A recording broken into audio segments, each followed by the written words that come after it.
To je šílenství. Máš ty chytrák vůbec nějaký plán? Samozřejmě, že mám plán. Podle mapy bychom měli dojít do nezasažené vesnice během zítřka. Pokud si teda někdo pohne. Klidu lidi, teď máte mě. Při nejhorším aspoň jeden z nás přežije. Tak pak dík za uklidnění. Ticho, slyšeli jste to? Nazdar, partičko! Kam pádíte? Hej, stůj! Jak máme vědět, že nás nenakazíš? Nebojte, vysrágory, jsem čistý jak lilie.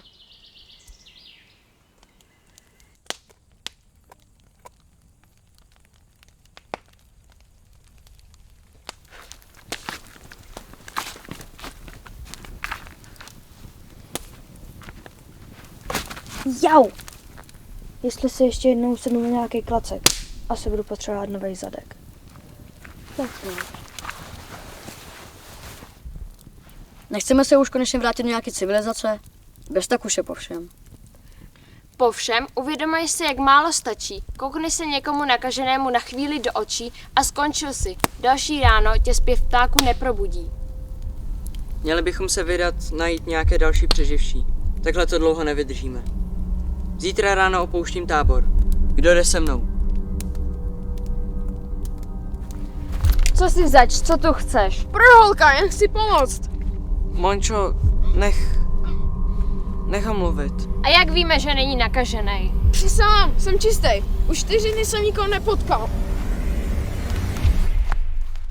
Hele, mladej. Na nás jen tak nepřijdeš. A ty seš prosím tě kdo? Místečko.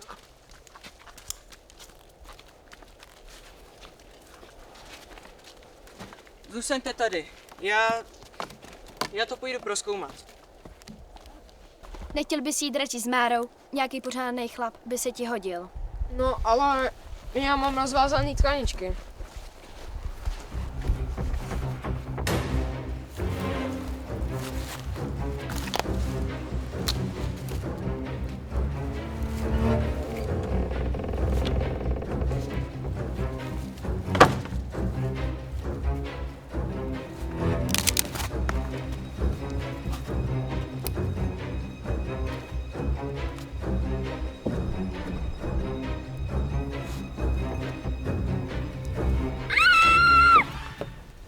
O ne! Co to je? Sundejte to ze mě!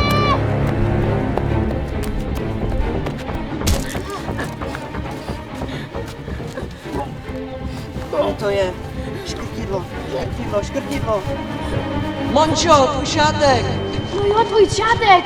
Na co čekáš?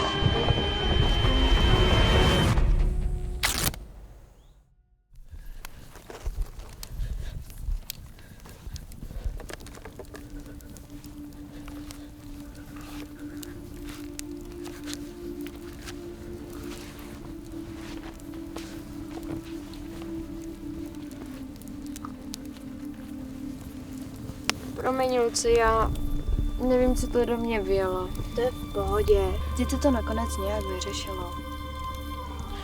Víš, byla to ta poslední věc, co mi má máma dala. Ona...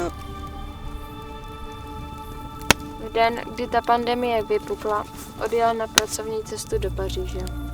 Ani jsem jí nestihla říct ahoj.